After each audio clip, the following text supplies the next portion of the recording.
Bien, alors, bienvenue aux nouveaux, bienvenue à ceux qui sont pas nouveaux. Donc, pour cette épreuve, donc l'épreuve 2 de 2018, il y a une particularité très spéciale, c'est le fait qu'on est...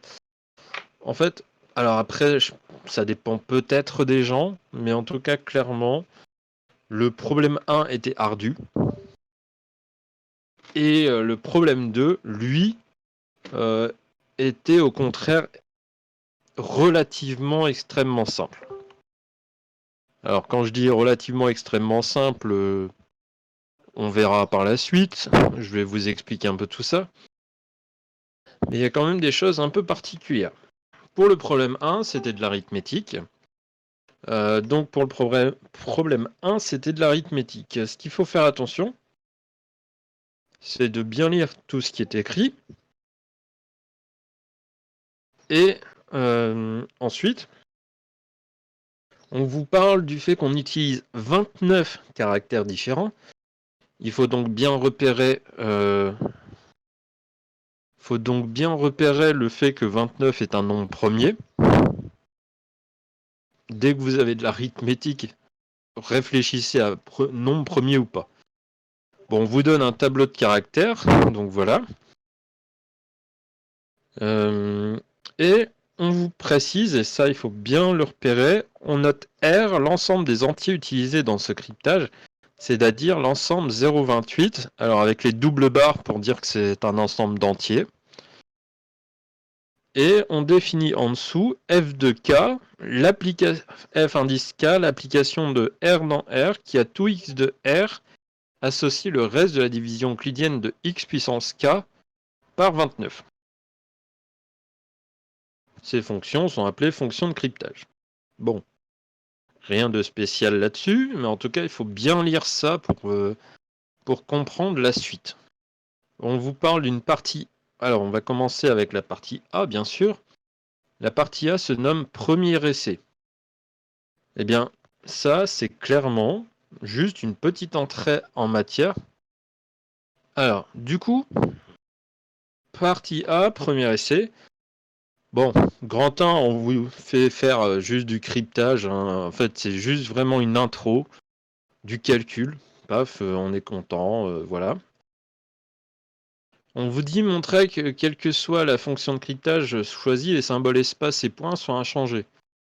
Donc ça revient rien d'autre à calculer les images de 0 et de 1. 0 et 1 sont invariants, hein, parce que leur puissance, bon, elles sont sans problème définies. Pourquoi elles sont elles-mêmes sans problème défini? C'est parce que le k est non nul. D'accord? Si k pouvait être 0, ça vaudrait 1, et de toute façon, ça serait pas intéressant. Alors, donc voilà pour ces deux questions d'entrée en matière. Alors ici, on vous parle d'un élève de 3e et d'un petit tableau, un petit tableur. Et on vous dit, lorsque le contenu de la cellule A3 est modifié, on veut que ça reste correct. Donc, en fait, on vous demande la formule qu'il doit rentrer. Enfin, non, il a cette formule-là. Comment la modifier pour pouvoir la dupliquer en utilisant la poignée de recopie. La poignée de recopie, vous savez, c'est le petit carré qui est en bas à droite des cellules et qu'on peut tirer sans problème. Alors, du coup, la poignée de recopie, vous pouvez la tirer vers le haut ou vers le bas. Donc, ce qui se passe, c'est simplement le fait que si on la tire vers le bas, le chiffre 3 va changer. Si on le tire vers la droite, c'est les lettres qui vont changer. Donc, on ne veut pas que ça change. On veut que ça reste vraiment cela. Du coup, on utilise le symbole $. Avant les lettres, pour dire que les lettres ne changent pas. Et avant le 3, pour dire que le 3 ne change pas non plus. Alors, Dodo nous dit, pour moi, $ n'est pas nécessaire devant le 3. Il est nécessaire devant le 3 parce qu'on va tirer vers la droite et vers le bas. On va tirer dans tous les sens. En tout cas, ici, c'est pas précisé. Donc, vaut mieux mettre des dollars pour les deux. C'est plutôt ça, en fait. D2, je veux dire. Effectivement, c'est pas D21, c'est D2. Alors, de toute façon, il y a plusieurs coquilles là-dessus, donc je reviendrai sur les coquilles par la suite. Mais effectivement, je vais quand même reprendre ce que disait Dodo. Si on ne tire que sur la droite, en fait, le dollar devant le 3 n'est pas nécessaire parce que sur la droite, c'est les colonnes qui vont être modifiées. Mais par contre, le 3 ne va pas changer. Si vous tirez vers le bas, le 3 changera. Ici, c'est ça que je trouve pas terrible, c'est qu'on ne vous dit pas clairement dans quel sens on tire. Donc, vous pouvez fixer les deux. Effectivement, c'est pas D21, hein, comme Inès le dit très bien. Merci à elle. Donc voilà un petit truc de table.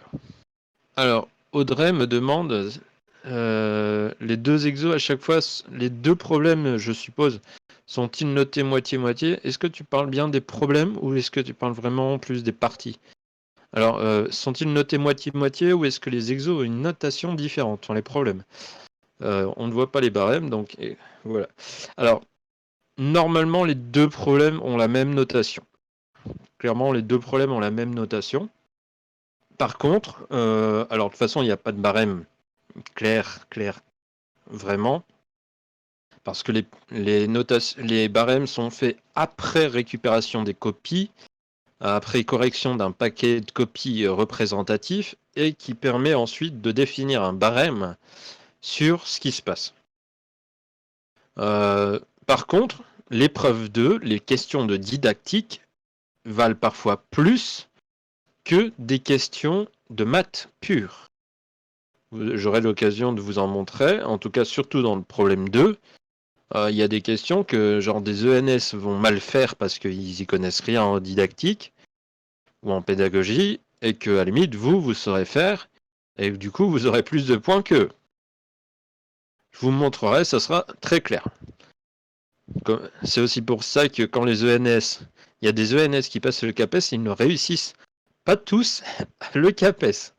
Non pas par le côté mathématique, mais pour la pédagogie et la didactique. Et les oraux. Et oui, le niveau en maths n'est pas la seule chose à avoir. Bon, bref. Alors, on vous dit, Benoît utilise la feuille machin, calcul. Mais pas de souci, t'inquiète. Et on vous dit, crypter les mots-clés et Luc. Heureusement, ils n'ont pas inversé les lettres. Que constate-t-on? Alors, hop, on crypte, et on obtient le même mot. Alors, ce qui se cache là derrière, c'est clairement que si vous n'obtenez pas le même mot, c'est... Oh non, il ne faut pas que je le mette là. Si vous n'obtenez pas le même mot, ça veut dire que votre fonction de cryptage n'est pas bijective. Et parce que, bien sûr, deux mots ont la même image. Ça a beaucoup d'importance pour la suite. Alors, quelle propriété doit vérifier la fonction FK pour assurer le décryptage? Eh bien, pour pouvoir décrypter les messages, il est nécessaire que deux lettres distinctes soient envoyées sur deux lettres distinctes pour éviter qu'il se passe comme à la question 4 le problème. Donc, elle doit être injective et puisqu'elle est d'un ensemble fini dans elle-même, dans lui-même, l'injectivité est équivalente à sa bijectivité. Oula, alors, comment? Alors, j'ai déjà eu des questions en privé en mode, mais pourquoi l'injectivité est équivalente à la bijectivité? L'injectivité, c'est le fait que si vous avez un nombre, enfin, si vous avez deux images identiques, les antécédents sont égaux. F de x égale f de y implique x égale y. Ça, c'est l'injectivité. Donc, ce qui se passe, c'est que clairement, vous n'avez pas de problème sur l'injectivité. Néanmoins, si votre fonction est injective, ça veut dire que chaque antécédent n'a qu'une seule image. Vos antécédents, vous en avez, là je crois que c'est 28 ou 29, un truc comme ça. Vous avez donc 29 éléments qui ont 29 images qui, elles, sont distinctes parce que c'est injectif. Puisque vos images sont distinctes par l'injectivité, mais que vous avez autant d'images que d'antécédents, alors vous avez bijectivité. Est-ce que vous voyez le petit côté injectif implique bijectif dans les ensembles finis? Donc, on vous le dit, hein, il faut qu'elle soit injective. De toute façon, je vais vous préciser parfois des petites choses, ça sera intéressant. Alors ici, cette question est tordue. Donc on vous dit, Camille utilise la fiche, etc. Et il y a un affichage de un dièse, nombre, point d'exclamation. Comment expliquer ce résultat? Alors, je vous rassure, quand on voit ça, on ne pense pas forcément aux possibilités. En tout cas, ce qui est bien, c'est que si vous lisez bien la question, que vous n'avez aucune idée de ce que c'est que ce truc, vous voyez, c'est marqué « On verra dans la partie C comment contourner ce problème ». Donc, clairement, vous pouvez déjà expliquer qu'on a ce résultat car on a un problème. Si vous n'en savez pas plus. Au moins, bon, c'est un peu bête, mais au moins vous n'êtes pas complètement stupide. Ensuite, ce qui se passe ici, c'est qu'on vous le dit. On vous détaille en fait ici que le tableur, en fait, il calcule 3 puissance 19 avec des nombres flottants et du coup, en fait, en mémoire, ça ne passe pas. En mémoire, c'est beaucoup trop long, beaucoup trop élevé. 3 puissance 19, alors j'ai pas fait le calcul, mais ça faudrait calculer le log en base 2 de 3 puissance 19 pour voir la taille en mémoire. Bah attendez, j'ai une calculette, je vais la faire.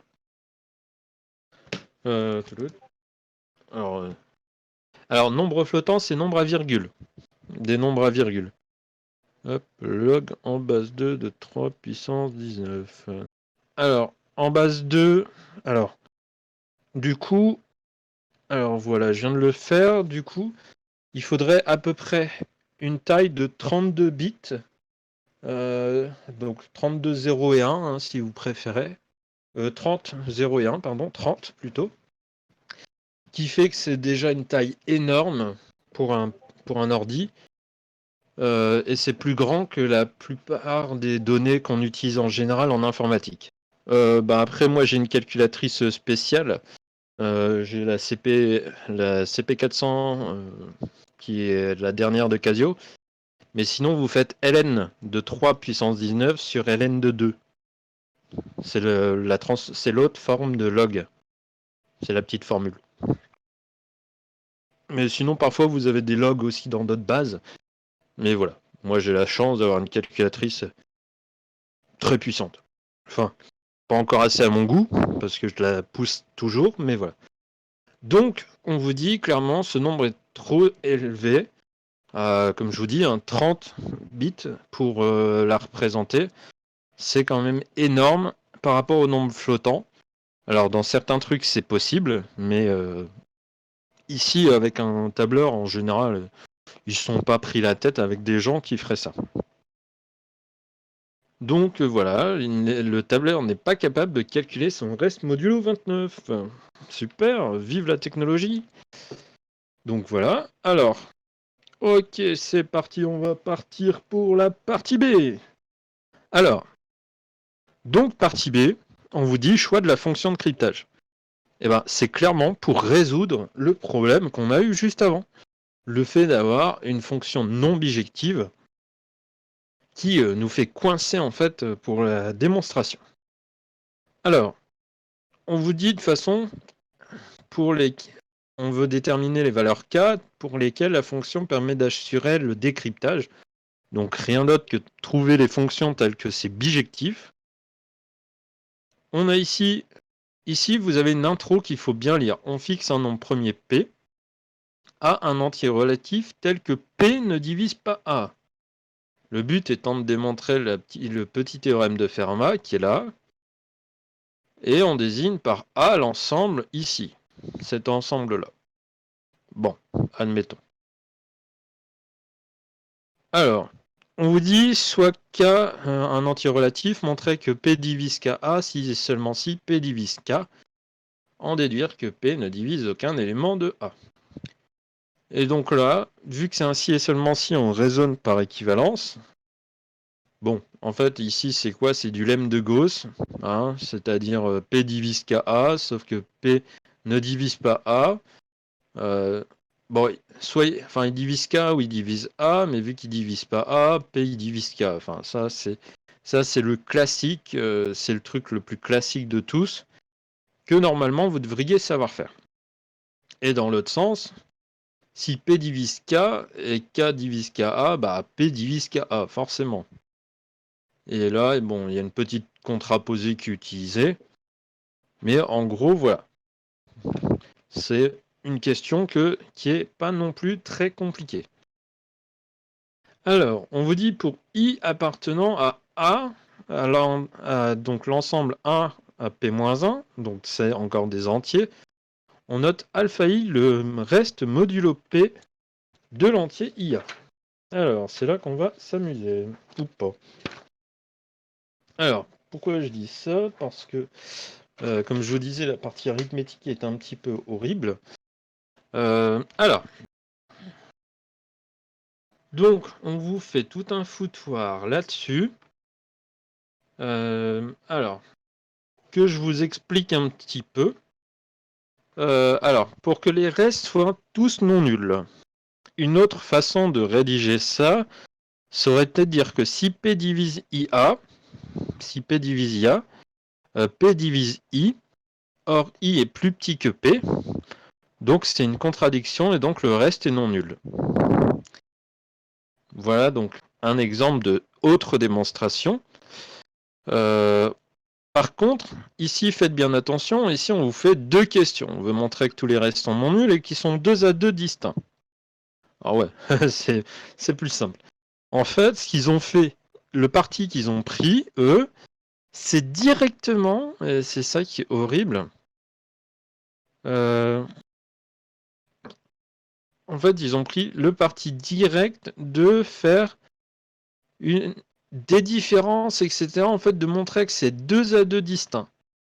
Et à la fin, utiliser un truc pour dire que c'est non nul. Mais voilà, le non nul, je vous ai donné une version plus jolie, on va dire, si je puis me permettre. Donc voilà. Ouais, donc voilà. Alors. Ouais, alors ça, alors, ouais, dans la suite, vous allez pas aimer. Vous allez vraiment pas aimer. On vous dit en déduire que alpha I des I appartenant à cet ensemble, c'est égal à ça. Donc, on vous dit, on a une application, on peut définir une application comme ça, qui envoie I sur alpha I. Elle est injective, et donc bijective, encore une fois, parce que l'ensemble de départ et l'ensemble d'arrivée ont le même cardinal. C'est un peu comme les dimensions avec l'algèbre linéaire, hein, si vous voulez. Alors, pour l'instant, ça va, au sens que ce qu'il faut avoir remarqué, c'est que les alpha I, je vous rappelle, c'est un peu plus haut, c'est le reste modulo P de l'entier IA. Puisque c'est le reste modulo P, il est compris entre 0 et P-1. Sauf qu'on a montré ici, dans la petite question A, qu'il était forcément différent de 0. Donc, ces éléments appartiennent eux-mêmes à 1 P-1. Ouf. Est-ce que ça va? Est-ce que vous sentez le truc qui va être un peu galère par la suite? Dites-moi un petit peu ce que... Parce que là, c'est encore un peu mignon, hein, j'ai envie de dire. Et vous allez voir qu'après...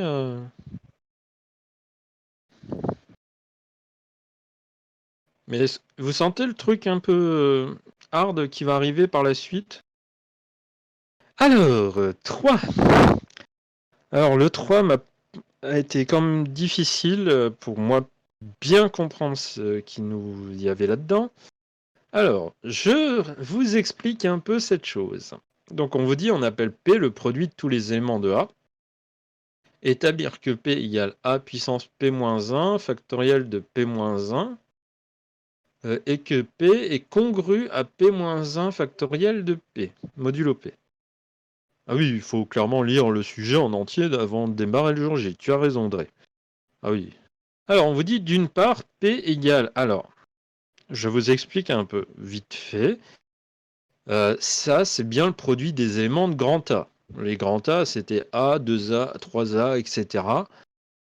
Jusqu'à P-1I. Donc, voilà, le produit, c'est bien ça. Donc, on peut séparer en deux produits, entre guillemets, mais en fait, le A, ici, du coup, il est multiplié avec les autres éléments P moins une fois. Donc, il est bien A puissance P-1. Et ce qui se passe, c'est que le I, le produit des I allant de 1 à P-1, c'est rien d'autre que le factoriel de P-1. D'où cette égalité. Bon, ça va encore. Alors, par contre, on vous dit d'autre part, pour tout I, IA est congru à alpha I modulo P. Donc, P est congru à ce machin-là. Je vous explique. Parce que là, c'est chaud. Vous avez IA qui est congru à alpha I, modulo P. Donc, en fait, par produit de toutes les congruences modulo P, on obtient donc à gauche le produit des AI, donc P, et à droite le produit des alpha I. D'où le fait d'avoir cette congruence. N'hésitez pas à me faire signe que ça va ou etc. Parce que je me doute que doit être un peu chaud de voir les trucs. Alors, ici, on vous dit, d'après la question, grand 2, 3B. On aurait un peu du mal puisqu'on est en 3 et qu'il n'y a pas de B. Donc, d'après moi, donc ça, c'est déjà impossible. Donc, d'après moi, c'est la question 2B. Hein. Et alors, comment on arrive à cette chose? Eh bien, on arrive à cette chose grâce au fait... Donc, les P, c'était les A, P-1 factoriel de P-1. Enfin, c'était ce truc-là. A, P-1 d'après... Alors, d'après une... Alors, d'après rien, en fait, puisque non, je peux pas l'utiliser. Alors, en tout cas, le produit des I, enfin, le produit des alpha I, vous voyez qu'il est transformé en produit des I. Comment ce produit est transformé l'un dans l'autre? Eh bien, c'est parce qu'il y a une bijection. Il y a F, hein, la question d'avant, la question 7 2B, qui, en fait, font partie du même ensemble. Ils sont exactement dans le même ensemble. Donc, le produit de ces éléments-là, ou le produit de ces éléments-là, étant donné que c'est les mêmes ensembles, ça fait les mêmes nombres. Parce que c'est bijectif. Et dans le même ensemble. Et oui, c'est ça qui est caché derrière. Du coup, c'est les mêmes nombres. Et du coup, ce produit, on l'a ici. Et du coup, on a le factoriel. Voilà. Est-ce que ça va pour cette question ou est-ce que vous pleurez déjà? Alors, là, le produit des I, c'est égal au produit des alpha I. Parce que tes alpha I, ce sont tous les nombres entre 1 et P-1. Les I, c'est tous les nombres entre 1 et P-1. Et puisque ce sont dans les deux cas tous les nombres entre 1 et P-1, mais ils sont tous distincts, les produits sont égaux. Un petit peu comme si vous faites 1 fois 2 fois 3, Et ben c'est pareil que faire 3 fois 2 fois 1. Voilà. C'est juste que vous avez les mêmes nombres, mais pas forcément dans le même ordre, on va dire. Mais ça vous donne le même résultat. Oui, je sais que justement, je suis parfaitement d'accord, c'est effectivement tordu. D'où le fait que j'ai passé des heures sur cette... Donc voilà, alors au 4, donc le 4, alors il faut que je vous montre un petit peu quand même. Pour le 4, on vous met ce truc-là, cette différence ici. Pourquoi P divise cette différence-là? Parce que ici, P est congru à P-1 factoriel, donc P moins P-1 factoriel est congru à 0 modulo P, et P, c'est A puissance P-1 factoriel de P-1. Du coup, on a cette différence qui est congrue à 0, et donc P divise bien cette différence. Oui, c'est malheureusement bien ça. Et on met égal simplement avec une factorisation de factoriel P-1. Bah écoute, on va voir. Alors, du coup, on vous dit par le lemme de Gauss, P divise l'un des facteurs de ce produit. Aucun des facteurs n'est divisible par P parce qu'ils sont tous plus petits. Et du coup, c'est l'autre qui est divisible par P. Mais effectivement, je suis d'accord avec toi qu'on n'utilise pas le fait que A est premier ici. Néanmoins, on l'a utilisé en fait dans les questions d'avant, si tu veux. En fait, c'est plus le fait qu'on l'a utilisé dans les questions d'avant qui, plus ou moins, justifierait que on l'a utilisé. On vous dit que peut-on déduire de f de 28 et f de 29? Alors, du coup, bon, il commence par 0. Alors, pour dire que les images par 0, enfin que l'image de 0, bah, c'est bien 0 d'après la question 2, super, hein, je vois pas l'intérêt. Et on vous dit que sinon, P ne divise pas A, que P ne divise pas A. Du coup, ça, c'est pour utiliser le petit théorème de Fermat. Et on vous dit que d'après la question 7.4, qui est en fait juste celle-là, celle au-dessus, 29 est en premier, alors A puissance 28 avec P29 là, A puissance 28 est congru à 1, et donc A puissance 29 c'est A puissance 28 fois A égale A, donc en fait f de 28, quel que soit A entre guillemets, puisque du coup tous les nombres entre 1 et 28 sont premiers avec 29, puisque 29 est un nombre premier. Et du coup, chacun de ces nombres a pour image 1, tandis que 29, l'image de chaque élément, c'est lui-même. F de 29 est l'identité, F de 28, bah, c'est 0 si A égale 0, et 1 sinon. Voilà. Est-ce que ça va pour cette question?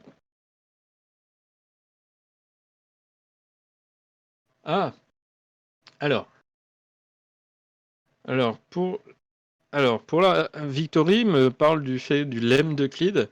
Alors, du coup, j'ai regardé sur Internet vite fait. Je vous cite les deux lemmes. D'accord, le lemme d'Euclide et le lemme de Gauss. Lemme d'Euclide, c'est soit B et C, deux entiers. Si un nombre premier P divise le produit BC, alors P divise B ou C.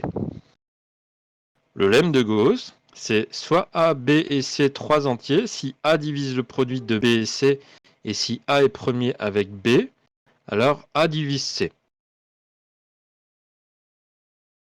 Donc voilà les différences. Donc c'est quasiment la même chose. C'est juste que dans le lemme d'Euclide, il faut vraiment que ton nombre soit premier et non pas premier avec l'un des deux facteurs. Donc c'était bien le lemme de Gauss. Mais tu as raison d'en reparler, ça permet de remettre au clair ces deux lemmes. Donc d'un côté, le lemme d'Euclide, c'est vraiment que le nombre est premier, et l'autre, c'est premier avec. Voilà, j'espère que ça a répondu à ta question et éclairé les choses. Alors, question 6. On vous dit, soit K et L deux entiers non nuls, montrez que K congru à L, alors F de K égale F de L. Alors, du coup, on vous dit, en gros, que si on a l'égalité des congruences, ça implique l'égalité des fonctions. Je vais revenir là-dessus après, sur le détail, j'ai envie de dire. Donc on vous dit, quitte à permuter K et L, on peut supposer L plus grand ou égal que K. Donc on peut faire... Alors ici, il y a une erreur, une des nombreuses erreurs, on va dire. C'est L égale 28Q plus K. C'est un K ici, pas un L. Donc ça, c'est un K. Avec Q appartenant à un grand N, soit I appartenant à R. R, je rappelle, c'est l'ensemble des entiers du cryptage, donc de 0 à 28. Si I égale 0, d'après la question 2, l'image vaut 0. Super, vachement intéressant. Sinon, alors, F de L de I, ils vous disent c'est congru à ça. Pourquoi c'est congru à ça? Parce que F de indice L de I, c'est rien d'autre que I puissance L. I puissance L, et L, c'est 28Q plus K. Ici, le 28Q plus K vient de cette égalité-là.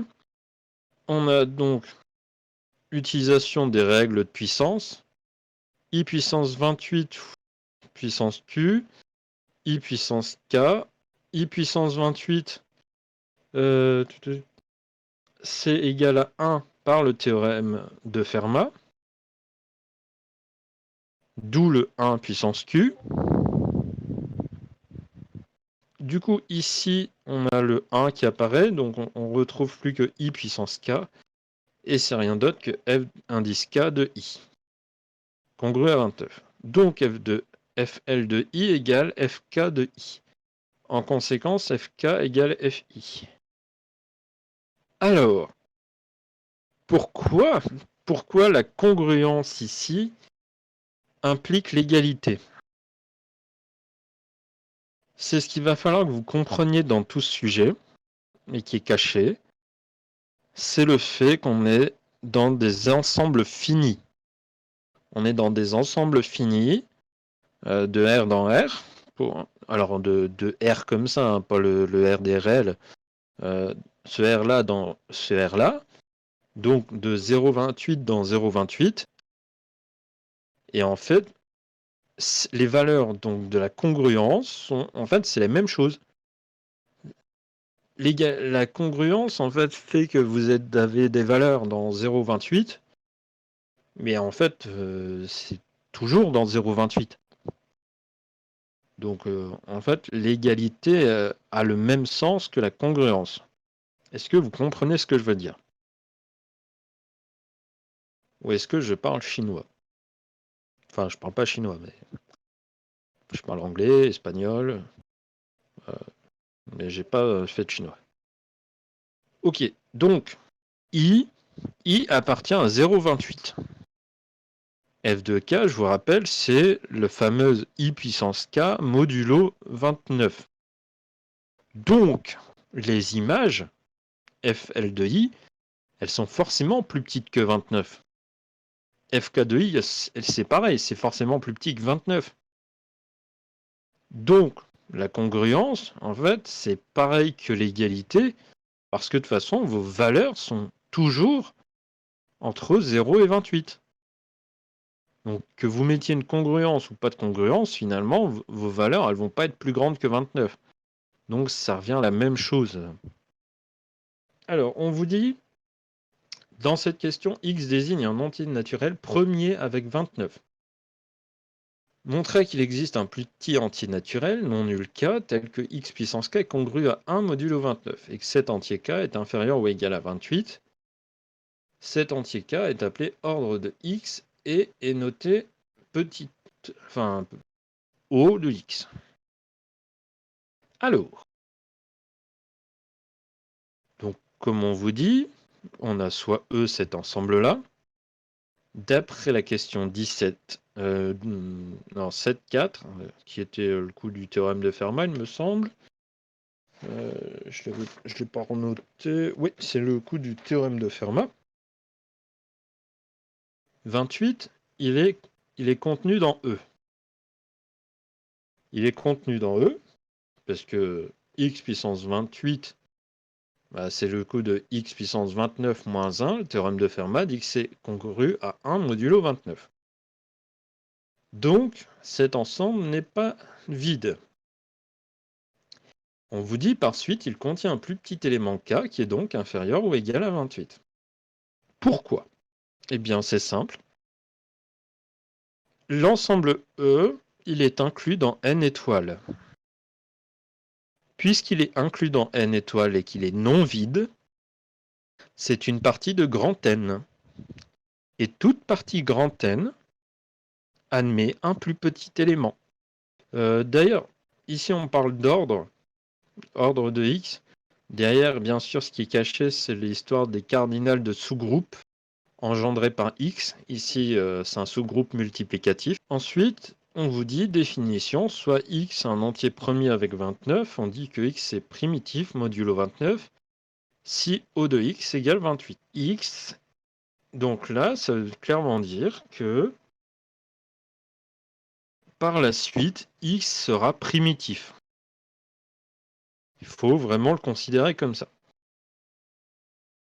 Donc, question 2, on vous dit montrer que x puissance k est congru à 1 si et seulement si O de x divise k. Donc là, en fait, il y a double équivalence, double implication, implication gauche, implication droite. Donc on suppose qu'il divise. On pose ça. On sait que avec Q appartenant à n étoiles.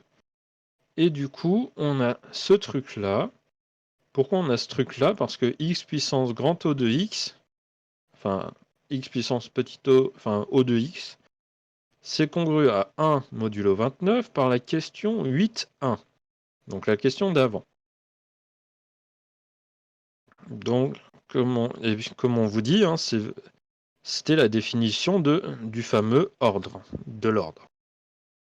Ensuite, dans l'autre sens, on fait une division euclidienne de k par petit o de x, parce qu'on suppose que c'est congru à 1.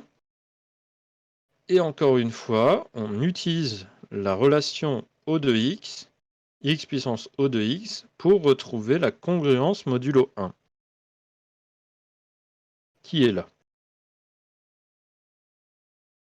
Et on vous dit, si R est différent de 0, ça contredit la minimalité de O de x, parce qu'en effet, si R n'était pas nul, bah ça veut dire que R, qu'il y aurait un élément plus petit que O de x, parce que ici R est strictement plus petit que O de x, par division euclidienne, par unicité de la division euclidienne dans n. Alors là d'ailleurs ils ont mis un inférieur ou égal, mais c'est un strict, normalement. Là, ça serait un strict. Je ne sais pas pourquoi ils ont mis un inférieur ou égal. Et ici, du coup, forcément, votre reste est nul. Et donc, l'ordre divise k. En déduire que O de x est un diviseur de 28. Alors là, ils ne se sont pas pris la tête. Ils ont dit, comme x puissance 28 est congru à 1, O de x divise 28. Ça, c'est juste la conséquence de la question juste précédente avec 28. Alors ensuite, on vous dit écrire un algo permettant de calculer l'ordre d'un nombre entier x premier avec 29. Alors, il vous propose ça. Petite précision sur les algos. Je vais vous préciser des choses sur les algos. Au CAPES, pour les algos, vous avez le droit de l'écrire en ce que vous voulez. Vous pouvez l'écrire en Python, vous pouvez l'écrire en ce que vous voulez. En tout cas, vous pouvez l'écrire en Python et en ce qu'on appelle ici du pseudo-langage. c'est-à-dire en langage un peu français. Vous voyez, on met un tant que, faire, etc. En fait, tant que vous écrivez un truc qui a du sens, et même si c'est votre façon d'écrire un langage, on s'en fiche. Tant que ça a du sens et que c'est clair. Si c'est clair, il n'y a pas de souci. Vous auriez pu le faire mettre en anglais, mettre des choses, etc. Peu importe. Le tout, c'est d'écrire un truc qui a du sens. Alors, en Python, tu mettrais O égale 1, grand N égale x slash 29. Alors, la puissance de x en Python, on peut le faire en étoile. Double étoile et quelque chose. X, 2 étoiles, 2, c'est la puissance. Mais en fait, ici, il n'y a pas besoin de puissance. Il n'y a pas besoin de puissance parce qu'en fait, là, le grand N, comme il est fait, en fait, vous avez la produit. Vous avez ici le x puissance O plus 1 qui apparaît ici, en fait. Alors, on met petit o, enfin, O égale 1. Donc, en fait, on initialise une variable O qui vaut 1. On initialise une variable grand N qui est x, donc le nombre qui nous intéresse, dont on veut l'ordre. Et du coup, on dit, voilà, grand N, ça sera x modulo 29. On calcule son modulo 29 directement. Tant que grand N n'est pas égal à 1. On fait quoi? La variable grand N, on la change, c'est-à-dire on prend ce qu'elle avait comme donnée, et on la remultiplie par x. Du coup, on élève à une puissance, c'est x fois x finalement, et on refait modulo 29. Donc là, ça sera par exemple x carré modulo 29. Même s'il y a eu un modulo qui a été fait avant, c'est la même chose. C'est du x puissance x carré, si vous voulez. Modulo 29. Ça, c'est parce que c'est un corps qu'on peut faire, que je peux vous dire qu'on fait le produit et que ça, c'est une puissance. Et du coup, ça, c'est x puissance O plus 1. Donc, c'est une puissance. Et en fait, on répète ça, on augmente l'ordre, et on continue. Là, ça sera x cube, O, il vaudra 3, etc., etc. Et à un moment, x puissance quelque chose, x puissance O quelque chose, ça marchera. Et du coup, on va retourner au plus 1. Donc 5A. Déterminer l'ensemble des diviseurs de 28. Ça, c'est la question débile. La question, mais ultra basique de chez basique. Plus débile de l'univers, vous m'appelez, franchement. Néanmoins, cette question est merdique. Pourquoi? Parce que on ne précise pas si on vous demande positif, les diviseurs positifs ou non. Et la réponse qu'il vous donne, c'est les diviseurs positifs. C'est une petite chose importante.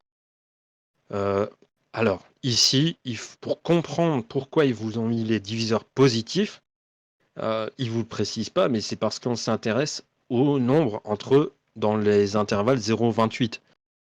Donc, en fait, voilà, c'est pour ça qu'ils prennent les trucs positifs. Mais ça aurait du sens quand même de noter les nombres négatifs. Donc, voilà. Alors, question B. On vous dit, montrer que si x puissance 14 et machin, l'ordre de O de x ne peut pas valoir 28. Eh bien, du coup, on vous dit, si on a ça, alors, d'après la 8.2, l'ordre divise 14 ou l'ordre divise 4. Du coup, si un nombre divise deux autres, il ne peut pas être plus grand. Donc, forcément, c'est différent de 28. Voilà. Ça prend 30 secondes, c'est kéké, c'est pépère, c'est tranquillou.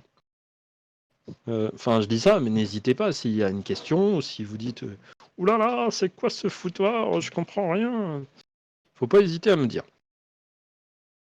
Ensuite, on vous dit bien gentiment, montrer que si x puissance 14 est différent de 1, enfin n'est pas congruent à 1, et x puissance 4 n'est pas congru à 1 modulo 29, alors l'ordre de x est égal à 28.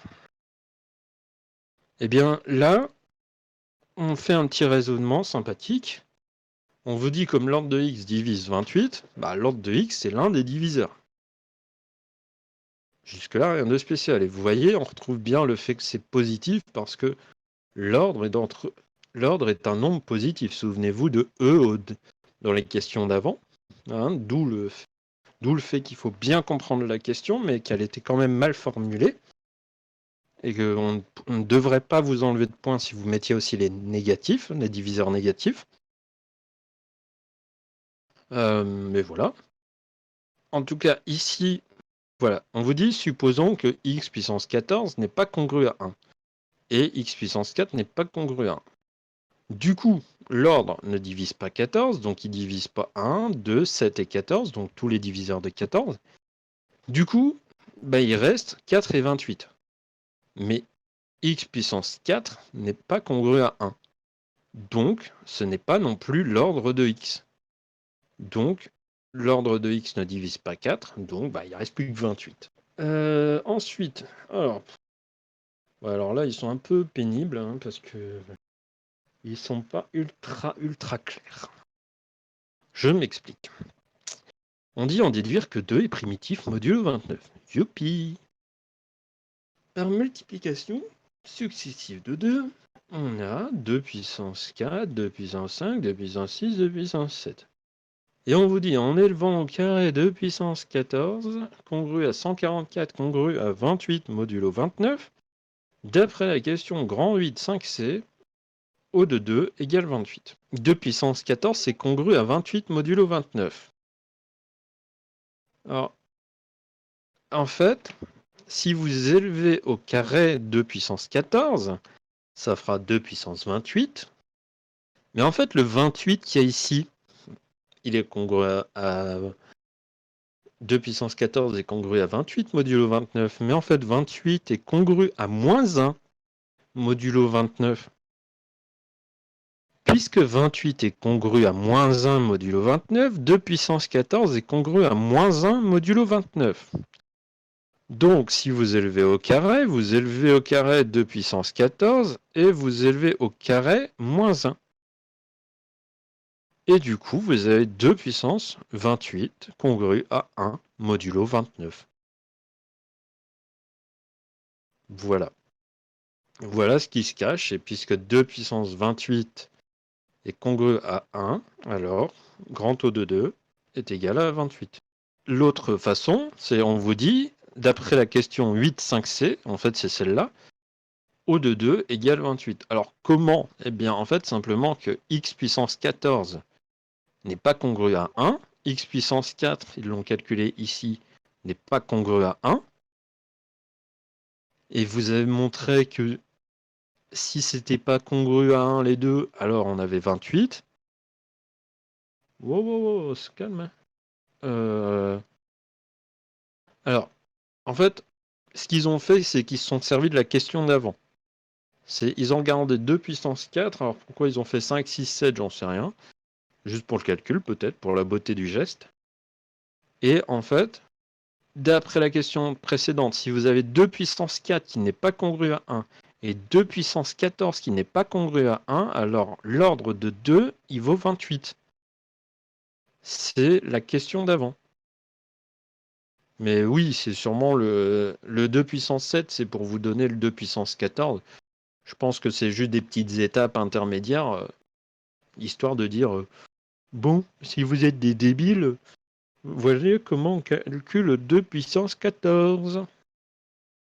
Mais par contre, on ne vous dit pas clairement comment on passe à O de 2 égale 28. Mais bon, c'est un détail. Question 9. On vous dit, on rappelle que si P est un nombre premier, l'ensemble des x bar appartenant à Z sur PZ, donc je vous rappelle que cette notation est par rapport aux classes d'équivalence, mais on s'en fiche. Ici, on s'en fiche complètement. Muni de la loi multiplication x bar, enfin la fois bar, c'est au sens de la multiplication interne. induite par la multiplication de Z est un groupe. Donc ça, c'est juste pour dire, voilà, si on multiplie des éléments là-dedans, qu'on utilise cette multiplication, c'est la multiplication avec le modulo, hein, rien d'autre. On vous dit, en utilisant les résultats de la question 8, vérifiez que pour P égale 29, ce groupe est cyclique et donnez un générateur de ce groupe. Alors, que font-ils? Alors, donc, en fait, ce qu'ils font, c'est qu'ils détaillent un petit peu. En fait, votre ensemble E, ici, il est inclus dans Z sur PZ. Et ici, ce à quoi on s'intéresse, donc il est inclus dans Z sur 29Z. Donc en fait, il regarde en fait le fait d'avoir des éléments distincts. Si c'est cyclique, alors tous les éléments, enfin il y a un élément qui engendre tous les autres. Du coup, on fait le calcul, en fait on regarde si on prend deux éléments qui ont des exposants différents, mais compris dans 1,28, est-ce que nos des éléments ont la même image ou pas? C'est-à-dire que 2 puissance K, 2 puissance L, avec K et L appartenant à 1,28, est-ce que s'ils sont égaux, bah, que se passe-t-il? Et en fait, on aboutit au fait que dans ce cas-là, ils sont égaux, les puissances, les exposants sont égaux. Un groupe cyclique, c'est simplement un groupe qui est engendré par un élément et qui est monogène, c'est-à-dire qui est fini. Un groupe cyclique, c'est un groupe fini. Et en fait, du coup, ce qui compte, c'est que là, on a clairement le fait que notre ensemble, notre sous-groupe ici engendre bien les 28 éléments. Et donc, c'est bien l'ensemble des z bar de Z sur 29Z avec Z différent, avec X différent de 0. Donc, en fait, vous avez montré que ce groupe était cyclique car il engendrait tous les éléments et que c'était toujours des éléments distincts en termes de puissance, qu'il n'y avait pas un sous-espace, un sous-groupe cyclique à l'intérieur, et il est engendré en particulier par 2. Parce que de toute façon, vu qu'on a travaillé que sur 2, il ne peut pas être généré par autre chose, quoi. Alors, on vous dit, pour la 10, on considère l'application phi. Attention, de S égale 1,28. Alors, hop. S égale 1,28 à valeur dans S qui a tout entier K appartenant à S. Associe phi de K avec bêta K. Bêta K, le reste de la division euclidienne de 2 puissance K par 29. Alors, ici, il faut bien vous rendre compte que puisque bêta K est un reste de division euclidienne, bêta K est compris entre 0 inclus et 29 exclus. Déjà, ça c'est important de le remarquer. On vous dit justifier que phi est bien défini. Phi bien défini, ça veut dire quoi? Ça veut dire que phi de S, eh bien, est inclus dans S. Ça veut dire que chaque élément de S, il a son image dans S.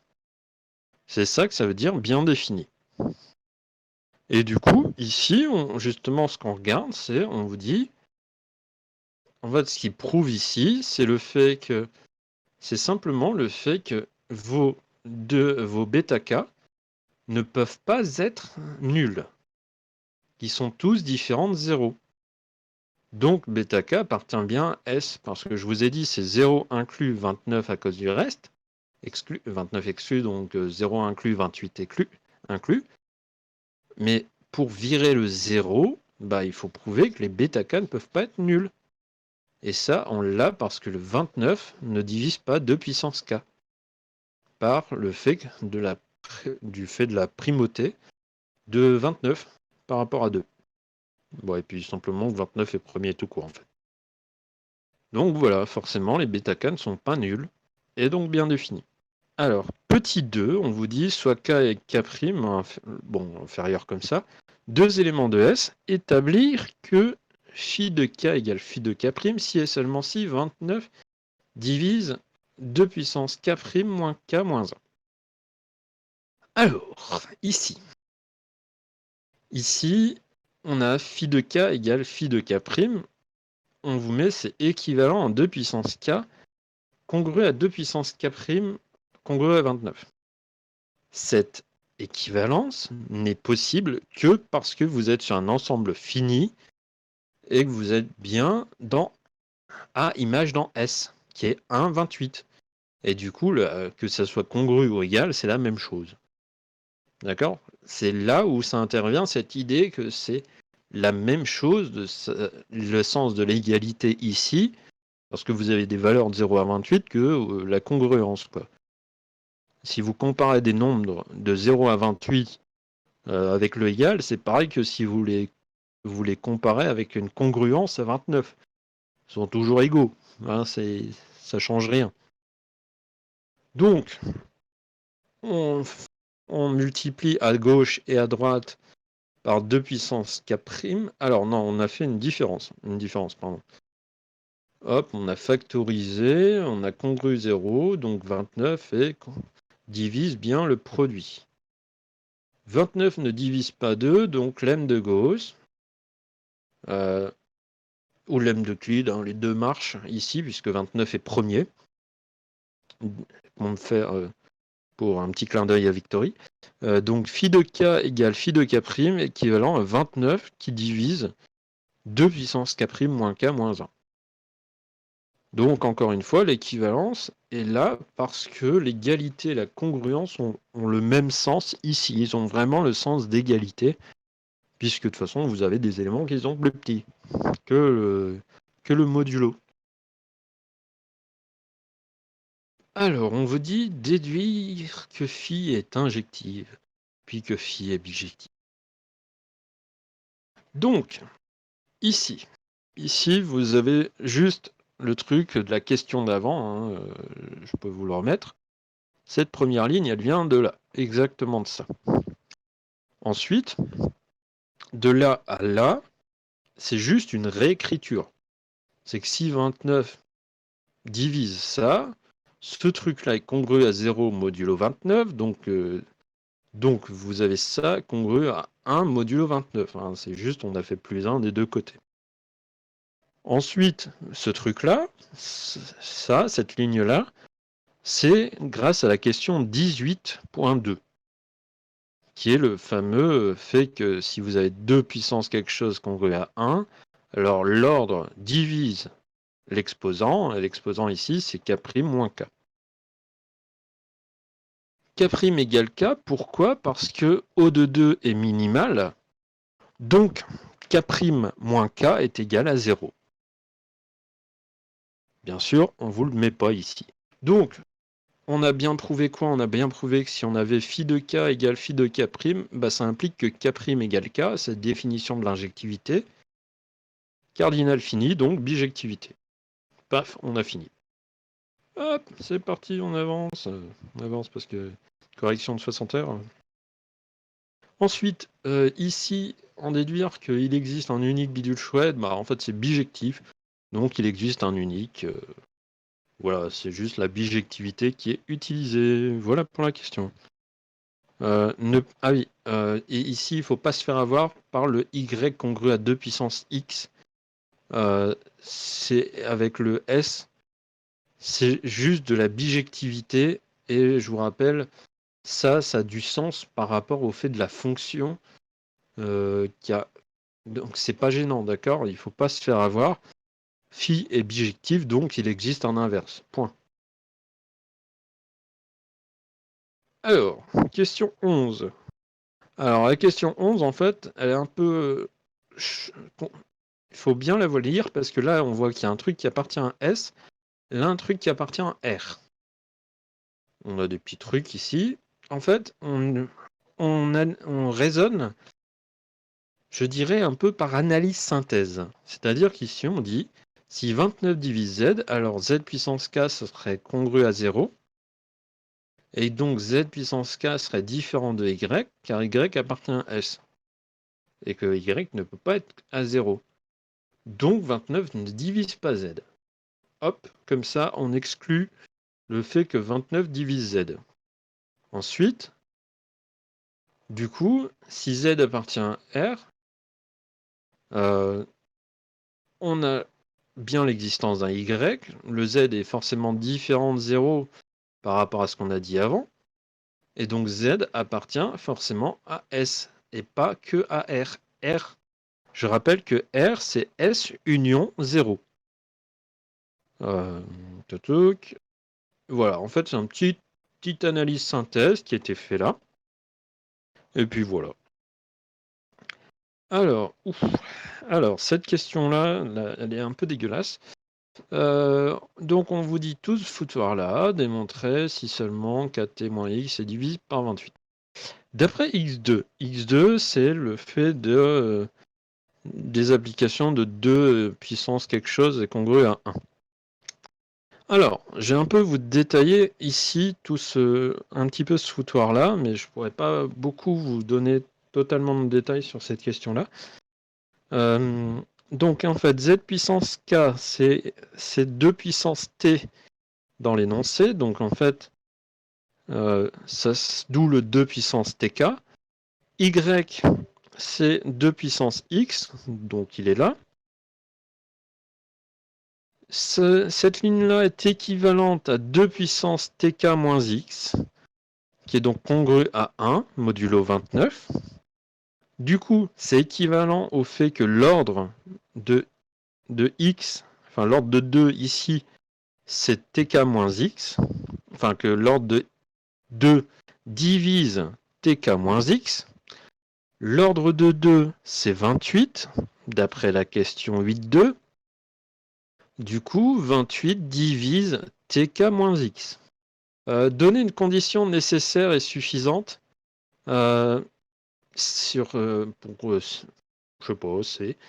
pour que étoile, donc cette équation diophantienne, admette des solutions. Eh bien, on vous dit admet des solutions si et seulement si A et 28 sont premiers entre eux. En fait, la condition nécessaire, si vous ne la saviez pas, c'est en fait, il suffisait de lire la question 4 pour comprendre que en fait, la question 4 vous dit en déduire que si K et 28 sont premiers entre eux, blabla. Enfin, les fonctions, voilà, elles sont bijectives. Donc en fait, vous mettiez, voilà, elles sont premiers entre eux et puis on est content. Donc, en fait, après, on vous parle de solutions, etc. Mais c'est de l'équation diophantienne habituelle que je passe parce que c'est pénible. Pour la solution, c'était du théorème de Bézout. Si juste un petit truc pour la dernière. Établir que étoile a une unique solution, en fait, on prouve d'une part l'existence. Et en fait, ici, la deuxième partie, en fait, on suppose qu'il existe deux couples, A2B2 et A1B1. Et en fait, on montre finalement par différence, etc., par des petits trucs, que finalement, les deux couples sont identiques. Et donc, il y a unicité de la solution. Et ici, il y a une erreur ici, au sens que là, c'est pas donc n-q tout seul, c'est donc n-q égale 0. Voilà, encore une coquille, comme s'il n'y en avait pas assez. Bon, après, le machin fait 16 pages, donc voilà. Alors, ici, on déduire que si k et 28 sont premiers entre eux, alors la composée dans un sens est égale à la composée dans l'autre égale W. Ça, c'est rien d'autre que dire que la composition est commutative. Alors, pas totalement commutative, mais le fait surtout que l'une est l'inverse de l'autre et que du coup, on a une bijection. C'est ça qui se cache derrière cette égalité. Dès que vous avez AB et B égale BA égale l'identité, ou le neutre, ou des trucs comme ça, bah, c'est forcément une histoire d'inverse et de bijection. Enfin, de bijection quand c'est des fonctions, d'inverse tout court, sinon. Donc voilà. Alors, on part encore avec ce fameux 0, et d'après la question 2. Voilà, hein, au cas où vous n'auriez pas encore compris que 0 avait pour image 0. Et on vous dit, si W appartient à S, il existe un unique X appartenant à S. S, je vous rappelle, c'est 1,28. Tel que W égale 2 puissance X. 28 divise ce truc-là. Pourquoi, a priori, c'est dû à l'équation diophantienne et du coup, en utilisant ça et avec le 11,2, en fait, vous avez cette congruence. Vous avez cette congruence, ça, c'est exactement le produit. Enfin, vous avez exactement ça qui est égal à ça, et en fait, grâce à cette congruence, vous avez tout ce foutoir-là qui fonctionne.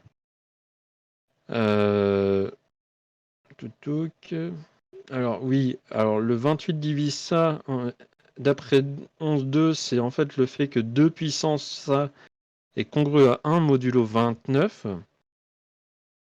D'où le fait de cette congruence-là. Parce que ça veut dire que 2 puissance A1 kx est congru à 2 puissance x. C'est une conséquence de cette division et de la question 11,2. Voilà. Et que conclure pour FK, c'est que FK est donc bijectif d'inverse FA1. Voilà. Et oui, l'arithmétique est toujours horrible et dégueulasse. En tout cas, là, ils l'ont fait. Mais alors, bien dégueulasse. Alors, partie C. Donc, j'atteins la partie C. On vous dit différents procédés de calcul de F19. Donc, on vous dit, on décrit dans cette partie 3 méthodes pour calculer F19 à l'aide d'un tableur. Ouf. Là, c'est le bonheur. Presque. Première méthode, on souhaite compléter la feuille de calcul suivante. Vous avez une feuille de calcul et on vous dit quelle formule doit-on écrire en D3 pour remplir le tableau en utilisant la poignée de recopie. Encore une fois, on ne vous dit pas dans quel sens. Mais bon, mais admettons que c'est logique que ça soit dans le... Bah ouais, en plus, on vous dit pas du tout dans quel sens, donc c'est un peu galère. C'est dommage parce que je trouve que le sujet est un petit peu délicat là-dessus. Donc, vous avez le droit, là, il vous donne une réponse comme ça, à l'arrache. Vous avez le droit d'écrire. Si on tire vers le bas uniquement, on écrirait cette formule-là. Si on tire juste vers la droite uniquement, on taperait cette formule. Et si on fait dans les deux cas, on tape telle autre formule. C'est important de le dire. Ensuite, clairement, si vous avez prévu un truc un peu différent de ça, c'est pas grave, au sens que l'important c'est l'idée, avec l'idée du modulo, et le dollar qui permet de fixer. Alors, permet de fixer les cases afin de bien dire, en fait, c'est toujours ces valeurs-là, les valeurs de ces lignes-là qui vont compter. Alors, en fait, ici, si on tirait que sur la droite, en fait, cette formule est là que si on tire sur la droite. Pourquoi? Parce que si on tire sur la droite, le D va pas changer. Si, le D va changer, mais pas le 2 ici. Par contre, le 2 ici va changer. Oui, c'est un peu bizarre leur truc. Ouais, donc c'est une recopie vers le bas, en fait. C'est une recopie vers le bas, leur truc. Du coup, D2. Donc ici, c'est vraiment le produit, hein, vous souvenez-vous, c'est x puissance quelque chose. Donc en fait, c'est juste la valeur précédente fois elle-même. Sauf que la valeur de départ, c'est celle-là, le D $2. Et on va multiplier par D2. Ensuite, D3, ça va être exact. Alors, D4, pardon, D4, ça sera D3 fois 2. Donc, ça sera bien le x carré fois x.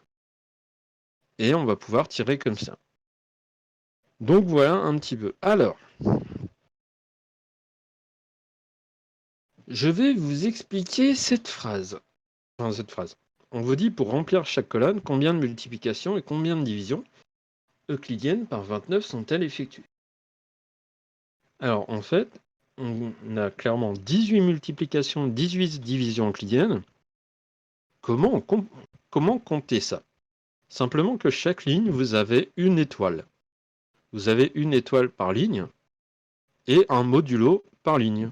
Et vous avez 18 lignes.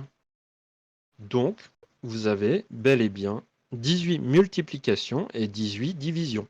Ensuite, donc ça, c'était la première chose. Ensuite, seconde méthode. Seconde méthode, on change. On fait des composés de F2. Paf, paf, on est content, plaf, plaf.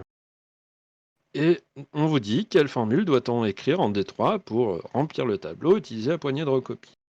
Encore une fois, cette histoire qui me gêne, le côté où on ne vous dit pas dans quel sens. Bon, je devrais peut-être me taire, mais bon, que voulez-vous? Alors, ici, c'est pas très gênant, parce qu'en fait, ce qu'on fait, c'est qu'on prend l'élément précédent et on met au carré, parce que clairement, à chaque fois, c'est l'élément d'avant élevé au carré. Donc, cette formule convient parfaitement. Ensuite, on vous dit, en constatant qu'on a cette égalité-là, montrez que pour tout x appartenant à R, on a ça.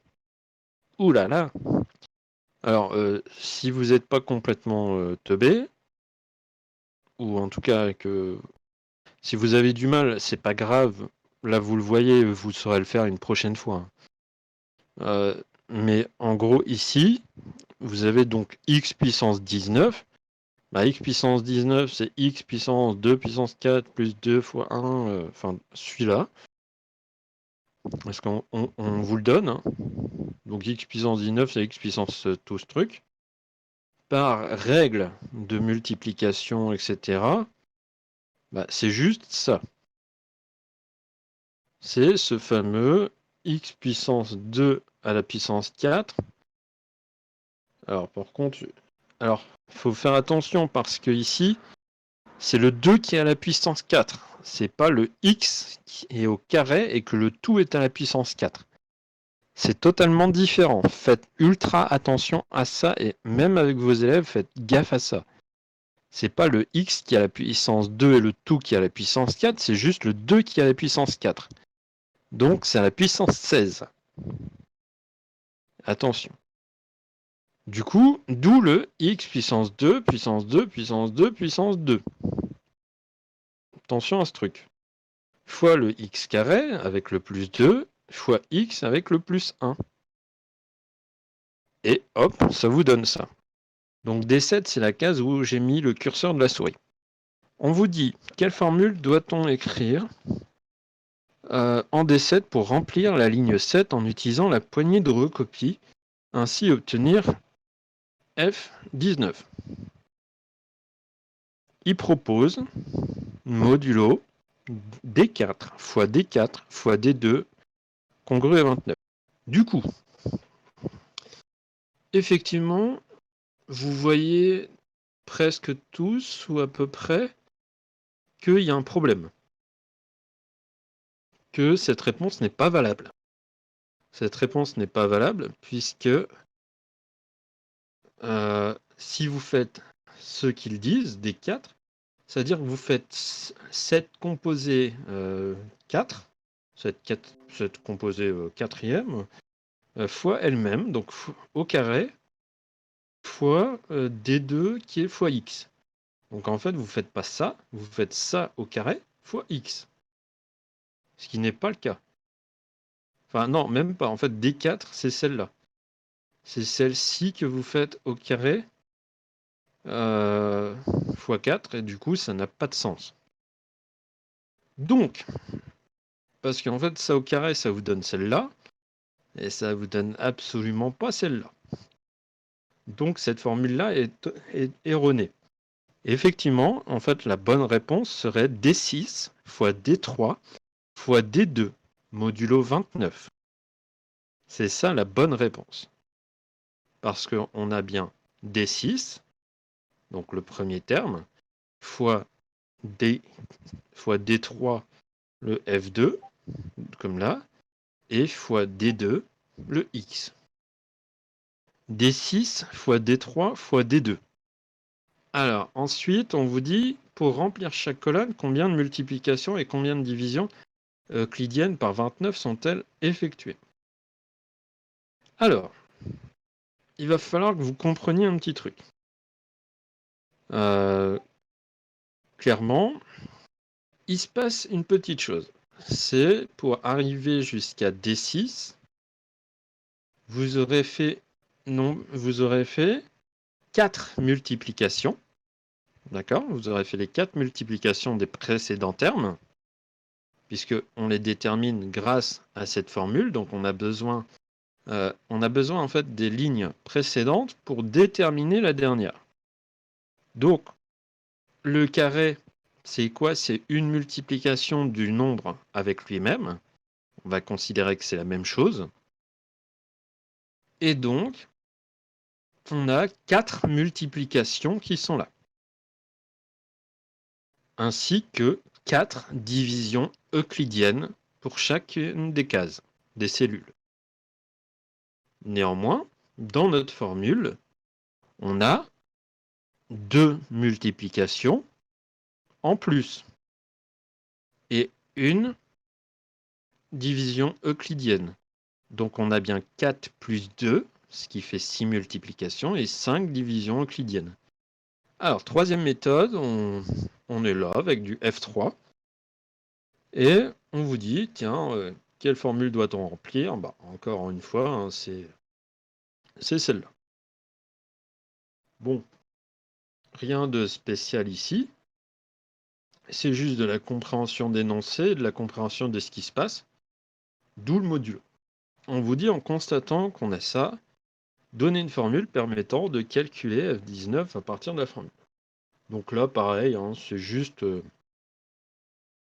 l'écriture, de tout ce foutoir-là, en utilisant ça. Donc c'est comme tout à l'heure, ça n'a rien changé. Et on vous dit, encore une fois, quelle formule doit-on écrire en D5 pour calculer la ligne 5 en utilisant la poignée de recopie. Et du coup, forcément, c'est celle-là, ce modulo-là. Pour la question 4, j'ai un petit souci avec eux. Pourquoi? Parce que, en fait, il s'avère que je suis pas d'accord avec eux. Enfin, mais vous allez me dire ce que vous en pensez. Comme ça, on va réfléchir ensemble.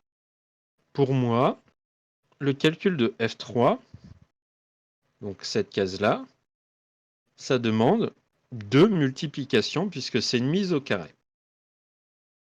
Oui, alors c'est ça. Il y a une mise au cube. Il y a une mise au cube, donc c'est x fois x fois x. Donc ça fait bien 2 multiplications. Pardon. Donc ça fait bien 2 multiplications. Ensuite, D4, c'est pareil. On remet au cube le résultat d'avant. Donc c'est 2 multiplications.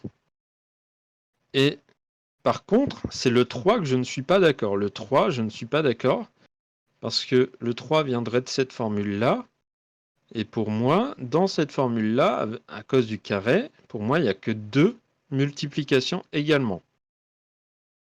Du coup, pour moi, c'est 2. Et du coup, on a 6 multiplications. Par contre, je suis d'accord avec eux sur leurs 3 divisions euclidiennes. Et on vous dit laquelle de ces 3 méthodes est la plus performante. Alors, je vais vous expliquer un petit peu. Ici, ce qu'on regarde en informatique, on appelle ça une complexité. Et en fait, en réalité, on parle de complexité ici temporelle. Pourquoi complexité temporelle? Parce qu'on compare, on regarde la performance en termes de temps, en donnant le M pour le temps pour une multiplication et D pour une division. On s'en fiche du temps que ça met. On veut juste comparer. Et du coup, ici, on écrit cette inégalité, cette inéquation, entre guillemets. Mais il faut bien comprendre. Alors du coup, forcément, leur 7M, il coince un peu, hein, parce que pour moi, c'est 6. Alors, du coup, ils coincent leur truc, hein, mais bon. Alors, du coup, ce qui se passe, c'est le fait... Alors, la complexité algorithmique... Alors, en informatique, au niveau de l'algorithme, vous avez différentes complexités. Vous avez la complexité temporelle, c'est-à-dire le temps que met les calculs. La complexité en termes de mémoire, c'est-à-dire l'espace mémoire nécessaire au calcul. Et vous avez aussi, alors beaucoup plus rare, en tout cas pas pour les ordis en eux-mêmes, mais plus pour des systèmes autonomes, tout ce qui est complexité en énergie, c'est-à-dire la quantité d'énergie utilisée pour les calculs. Tout ça pour essayer d'économiser soit de l'énergie, soit du temps, soit de l'espace, mémoire, etc. Donc voilà. Et tout ça se regroupe dans la complexité algorithmique. Il y a des livres là-dessus, Introduction à la complexité de Cormen, je crois, un truc comme ça, qui est intéressant, qui est là-dessus. Mais en tout cas, bon, voilà. Alors pour revenir ici, en fait, cette inégalité, première inégalité, en fait, c'est quoi? C'est une supposition. C'est si on avait cette inégalité, parce que je vous signale qu'il y a deux variables, donc vous ne pouvez pas dire que cette inégalité est vraie, mais en tout cas, si on a cette inégalité-là, c'est équivalent à voir celle-là. Donc on l'a soit dans un sens, soit dans l'autre. Du coup, ici, eh ben, on va faire une petite analyse, une réflexion et une analyse, justement, avec ça. C'est ce qui dit si 2D est bien plus petit que L, la deuxième méthode est plus performante, donc c'est-à-dire que on a cette inégalité qui est maintenue. Là, c'était la deuxième méthode, ça c'est la troisième méthode. Donc si on a bien l'inégalité, alors la deuxième méthode est plus performante puisqu'elle est plus petite en termes de temps. Par contre, si 2D est plus grand que M, c'est-à-dire que l'inégalité ici s'inverse, et du coup que la deuxième méthode est plus longue que la troisième, et s'ils sont égales, bah, dans ce cas-là, tout est égal. Donc voilà une façon, voilà ce qui se passe en fait ici. Voilà pour le problème 1. Bon les gens, je vous propose de continuer sur ce problème 2. On vous donne des notations. Alors attention, on vous parle de noms complexes. Et on vous dit partie A, construction à la règle et au compas. Alors au cas où vous ne connaîtriez pas, alors c'est pas tant la construction que vous ne connaîtriez pas, c'est les petites règles. C'est le fait qu'au départ, O, I et J sont construits. Alors, vous voyez, petite précision, on vous dit bien que le repère OIJ, le plan, on l'identifie au plan complexe. Hein. Voilà, on fait 2 pierres, 3 coups, ou j'en sais rien combien. Et on vous dit, à chaque étape, on peut construire un cercle, on peut construire une droite, si les points sont bien construits, blablabla, etc. C'est cool. Alors, et on commence, alors, par contre, ça, c'est super important. Et alors là, c'est pour ça que cette partie, les ENS, ils iraient se faire cuire des œufs. Pour une bonne omelette. Dans toutes les questions qui suivent, on attend à la fois la représentation d'une construction à la règle et au compas, laissant apparaître les traits de construction. Ça, ok. École nationale supérieure, on s'en fiche. Et là, par contre, la suite est extrêmement importante. Et la rédaction d'un programme de construction tel qu'il figurerait comme trace écrite dans les cahiers des élèves. Ici, ce qu'on vous demande clairement, c'est des rédactions et de la pédagogie. Ce qui est assez rare, et je vous le dis clairement, l'épreuve 2, ça c'est extrêmement important, ce genre de questions. Et ce genre de questions, c'est ce qui fait la différence entre des vrais master MEF ou des vrais gens qui veulent être profs et d'autres qui le passent en pensant que c'est un concours de maths. C'est ça aussi la grosse différence. L'épreuve 2, c'est de la pédagogie, c'est un peu de didactique, c'est des choses importantes. Alors, je vais pas détailler en fait ce qui est écrit, ce qui est rédigé. Je vais quand même juste vous dire des petites choses. C'est que clairement, on vous dit tout le temps la figure et les sélecteurs. En fait, c'est parce que ce sont des choses simples, clairement simples. Leurs rédactions sont quand même un petit peu rapides, un petit peu tout serré. Néanmoins, c'est des rédactions où ils vous mettent le minimum attendu, clairement, et du coup, vous pouvez faire mieux. Et ce sont clairement des questions qui, malgré leur simplicité apparente, sont, je suis quasiment certain, notées plus importantes que d'autres questions comme d'arithmétique tout à l'heure. Le premier truc, c'est de construire une médiatrice d'un segment. Bon, ça, si vous savez le faire à la règle au compas, vous savez faire le reste. Question 2. Je vous ai dit, moi j'y vais. On vous fait construire une perpendiculaire à une droite passant par un autre point. Bon, voilà. Si vous ne savez pas, vous irez regarder. Enfin, je vous conseille d'essayer avant. Ensuite, montrer que la droite parallèle à AB passant par C est constructible à la règle au compas, c'est pareil. Ensuite, DD', deux droites constructibles, montrer que les bisectrices de ces droites sont constructibles à la règle au compas. Tout ça, si vous savez les tracer, vous savez les faire. Clairement, si vous savez les faire, vous saurez faire le programme de construction. Et bien sûr, il faut bien le faire, etc. Pas besoin d'utiliser des théorèmes de je ne sais pas trop qui, que ça soit Ptolémée, que ça soit je sais pas, Pitot et je ne sais qui d'autre. On s'en fiche. Là, c'est la base, c'est basique, on cherche de la pédagogie. Ceux qui disent oh vas-y tu connais pas ce théorème, rien à cirer. Là, c'est des trucs pour les petits, pour les primaires, enfin pour les collégiens. Donc, on fait pour les collégiens. Donc, non, c'est tout. Et vous y arriveriez beaucoup mieux que même des mecs qui ont je ne sais pas quel diplôme en maths et qui sont pas foutus de savoir ce qu'il y a dans le programme de collège. Donc, rassurez-vous, ça, c'est une superbe épreuve. À part la partie 1, qui elle était un peu moche. Ensuite, on vous dit, soit M un point constructible à la règle au compas, on note x, y ses coordonnées dans le repère OIJ, montrer que x, y sont des nombres constructibles. Ouh là là! C'est juste de la projection sur les axes, mais voilà. Montrer que les points de coordonnées x0 et 0x dans le repère sont constructibles à la règle au compas. Pareil, encore des histoires d'intersection, soit de parallèles, de perpendiculaires, etc. Oui, l'épreuve 2 est clairement pour tout ce qui est pédagogie et didactique. Donc oui. Voilà, pour x0 et 0x, c'est tranquille, c'est facile. Ensuite, xy de nombres constructibles, strictement positif, montrer que moins x est un nombre réel constructible. Ouh là là, de la symétrie, toudou, doudou. Et la réponse à cette question doit être rédigée telle que vous la présenteriez au collège. Voilà.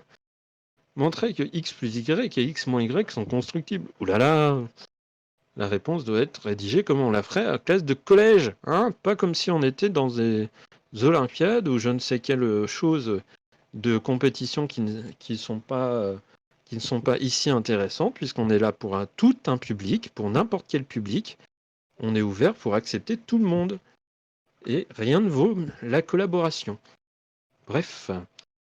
Du coup, ensuite, la 3, on a 2 points. x0, 0y. On parle d'une droite parallèle à la J. Et puis un point J. Montrer que xy est constructible. Alors, celui-là, il est un peu plus compliqué. En fait, la 3 et la 4, c'est le théorème de Thalès. Il faut regarder un petit peu. En fait, on utilise les rapports pour déterminer un petit peu où, vu que vous avez un segment de longueur 1, en fait, vous pouvez utiliser ça pour trouver tous les rapports ainsi que les multiplications. Donc voilà. Ensuite, montrer que si x, y sont des nombres réels constructibles, la somme, la différence, le produit, l'inverse, constructible. Eh bien en fait, c'est juste pareil que les questions d'avant, hein, avec les symétriques et tout le foutoir. Enfin franchement, vous voyez, ils l'ont fait sur 4 lignes. Bon, ils ont mis des valeurs absolues, mais en fait, c'est la même chose, hein. Hop, voilà. Ensuite, question 6. Soit x un nombre réel constructible strictement positif, montrer que le point 1 d'abscisse 1 plus x, 0, est constructible à la règle compas. Vous avez déjà montré que x plus y, c'était constructible. Bah, 1, c'est constructible, x, c'est constructible, bah, la somme est constructible. Donc voilà. Montrer que le cercle C de diamètre OA est constructible à la règle compas.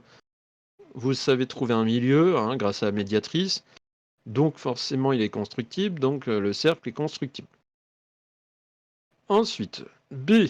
Point d'intersection d'ordonnées positives et droite perpendiculaire, montrer que B est constructible à la règle compas. Donc pareil, hein, c'est des histoires de... Bah, on a plein de trucs déjà qui sont constructibles dans les questions d'avant. Donc paf paf, c'est constructible et on est content. Ensuite, question 4. Alors la question 4 est un peu plus pénible, c'est de la trigo. Donc exprimer tangente θ et tangente pi sur 2 en fonction de BI. Alors là, il faut avoir le... Comment dire, il faut avoir un dessin sur soi. Enfin sur soi, si je puis dire. Et puis et puis en fait vous voyez, puis de toute façon après c'est juste des histoires de trigo, pas non plus extrêmement compliquées. Les sinus de pi sur 2 moins des angles, ça vous pouvez faire des petits schémas pour voir que c'est bien cos θ et sin θ qui vous obtenez. Du coup ça fait 1 sur tangente θ. Et alors après bon, il faut y penser à arriver à racine de x. Je reconnais que là c'est en fait, c'est une petite question un peu moins évidente que les autres. Mais bon. Et ici, montrer que racine de x est un nombre constructible, bah, comme le point en question juste d'avant, il est constructible, racine de x est un nombre constructible. Bon, c'est sûr que ici, vous ne l'aviez pas forcément direct, mais c'est pas grave. Après, vous avez le droit dans ce genre de questions, c'est que si vous n'avez pas pour x réel, vous pouvez le dire pour x entier. X entier, c'est juste du Pythagore avec un triangle rectangle. Je vous laisse chercher tout ce qui est spirale de Pythagore qui permet de construire toutes les racines carrées de chaque nombre entier. Ensuite, montrer que tous les nombres rationnels sont constructibles. Bah, on a vu, hein, les rapports sont constructibles, les entiers sont constructibles. Alors, ils font même un petit principe de récurrence sur le fait que tous les nombres entiers sont constructibles, hein, au cas où vous seriez un peu débiles. Et du coup, leurs opposés sont constructibles, les entiers relatifs sont constructibles. En fait, voilà, c'est vraiment d'après les autres questions, hein. Du coup, le rapport est constructible d'après aussi une des autres questions. Donc, les nombres rationnels sont constructibles. Paf. Et voilà, on est content. Question 8. Racine de 2 et racine quatrième de 2 sont des nombres constructibles. Proposer une construction à la règle compas de ces trucs-là. Alors, racine de 2, bah, Pythagore, hein, diagonale d'un carré. Et ici, racine carrée de 2, bah, il ne faut pas l'oublier, le fait que c'est la racine carrée de la racine carrée. Et puisqu'ils sont constructibles, vous pouvez le construire. Et ça, vous lirez un peu le programme de construction. Mais voilà, hein, c'est pas non plus la mer à boire.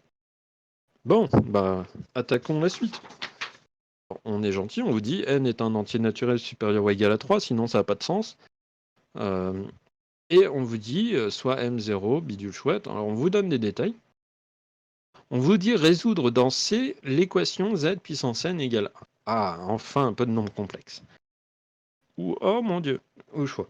Donc, on a l'égalité ici, donc l'écriture de Z sous forme trigonométrique ou exponentielle. Maintenant, on parle de trigo pour les deux formes. Ensuite, un nombre. On a ici une égalité de nombres complexes. Donc les modules sont égaux, les arguments sont égaux modulo de pi. Et on en déduit que voilà, c'est l'ensemble de ces valeurs-là. Et en plus, ce qui est bien, c'est que puisque c'était modulo de pi, alors là ils ont mis modulo de pi sur n, j'aime pas trop, mais c'est pas grave. Ici du coup, le k il varie vraiment de 0 à n-1. Donc voilà pour le petit truc. Donc, pour la question 2, on vous dit montrer que les points d'affixe, les solutions forment un polygone régulier. Ça, c'est quoi? C'est juste dire, vérifier qu'ils sont inscriptibles, donc que les modules par rapport à l'origine valent 1, et que les arguments ils sont toujours égaux, et que les angles, en fait, sont égaux. C'est tout. Et bien, on est content. Voilà. Ensuite, grand 10. Grand 10, alors, ici, cos de pi sur n, c'est un réel. Du coup, ce point-là, M1, il a pour abscisse ce truc-là. Donc, d'après le grand 3, d'après ce qu'on avait vu avant, le point est constructible. Ensuite, montrer que B est constructible à la règle au compas. Alors, M1 est constructible, donc en fait, c'est l'implication dans un sens, l'implication dans l'autre. Et du coup, c'est pareil, c'est juste des histoires de construction. En fait, si vous faites un schéma, si vous faites un petit truc sur votre brouillon, vous allez le voir tranquillou. Ensuite, ici, du coup, c'est montrer que les points sont constructibles à la règle compas, si et seulement si B est constructible. En fait, M0, il est constructible, M1 est constructible d'après la question d'avant. Donc, en fait, ce qui se passe, c'est que vous en avez deux. Et souvenez-vous, si vous en avez deux, c'est un peu comme quand on fait des rosaces, par exemple, pour les petits. C'est que clairement, vous pouvez donc construire tous les autres par intersection de cercles.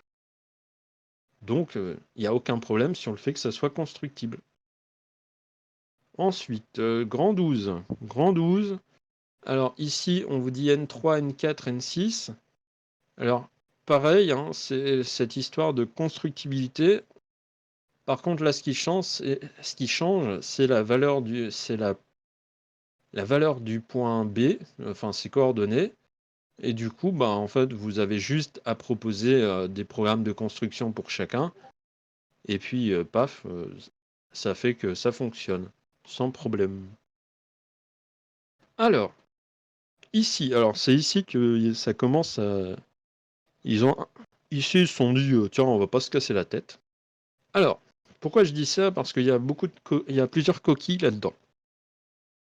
Alors, on vous dit n égale 5, oméga égale 2 exponentielle de pi sur 5, alpha égale oméga plus oméga bar. Oméga plus oméga bar, c'est juste partie réelle plus partie imaginaire plus partie réelle moins la partie imaginaire. Donc en fait, alpha est un réel, d'accord? Il faut bien le voir. Justifier que alpha égale 2 cos 2pi sur 5. Alors déjà, c'est cohérent par rapport à ce que je vous ai dit. Ceci n'a aucun sens. Ceci est complètement faux, puisque de toute façon, vous n'allez pas faire alpha plus alpha bar. Ça n'a pas de sens. Et oui, c'est 2 fois la partie réelle de alpha, mais en fait, vous montrez strictement rien. Là c'est nul. C'est pas bon du tout. En fait, les alpha ici, c'est le oméga. C'est le oméga qui est là. En fait, c'est alpha égale oméga plus oméga bar égale 2 parties réelles de oméga égale 2 fois, effectivement, le cosinus de 2pi sur 5 à cause de oméga. Du coup, ici, montrer que la somme est égale à 0. En fait, oméga, il est différent de 1.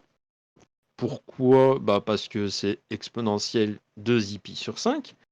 Et oméga puissance 5, quand vous le mettez à la puissance 5, ça fait 2pi sur 5 fois 5. Donc ça fait E2pi, donc ça fait 1. Comment prouver ce machin? Eh bien ça, c'est juste une somme partielle géométrique.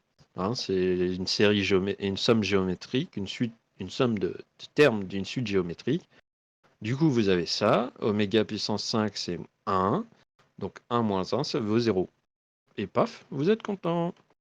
Alors, ensuite, ici, montrer que alpha égale oméga plus oméga carré. Oméga puissance 4, pardon, et que alpha carré égale ce truc-là.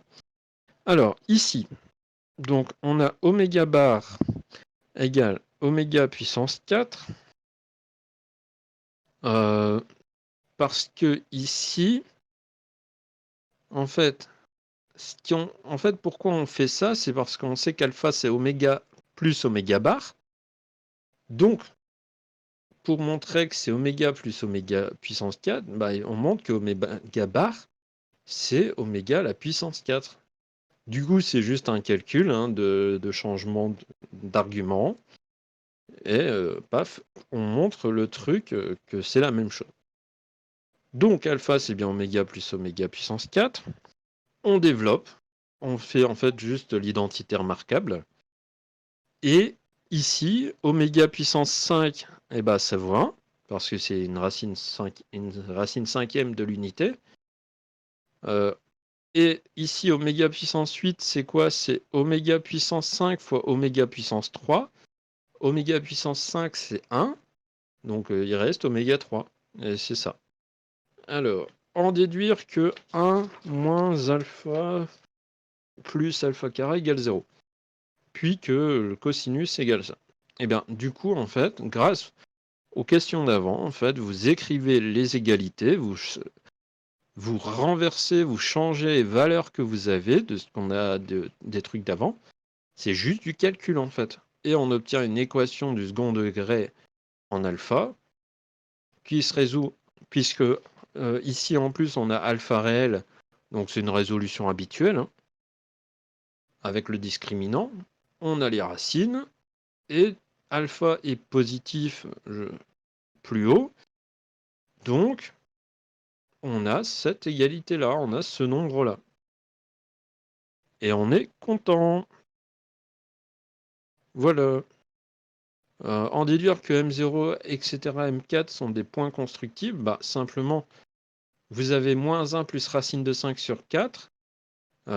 Moins 1, c'est constructible. Racine de 5, c'est constructible. 4, c'est constructible. Donc, tout ça, c'est constructible.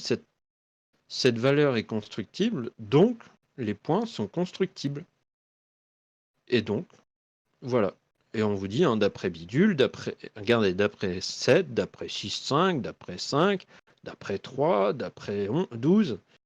Vous voyez, c'est vraiment juste du en déduire. En fait, c'est une conséquence de tout le reste. Et puis voilà. Alors, question 14. On considère la construction suivante, blablabla. Alors, vous voyez ici, on vous dit tracer le cercle grand U de centre O. Ce U est fait comme les notations ensemblistes, comme R ou C. Et en fait, c'est rigolo parce que cette notation, en fait, correspond aussi à quelque chose. Dans les complexes, elle correspond aux racines énièmes de l'unité. Je dis énième, mais parfois on précise pas forcément tous les trucs. Mais en fait, ce qui est intéressant, c'est que ça forme même un groupe. Ça forme un groupe pour la multiplication. Je vous passe le détail, mais c'est intéressant de le savoir. Bon, vous avez tous foutoir, on vous dit calculer la fixe de D. Alors là, par contre, il faudrait sûrement un peu plus préciser. Il faut faire le dessin pour comprendre ce racine de 1 quart plus 1. Mais voilà. Et on vous dit donc la fixe de D est 1 plus racine de 5 sur 4, cos de 2pi sur 5. Et on vous dit à la fin, en déduire une construction du pentagone. Hop, et tac. Et voilà. Voilà. Alors,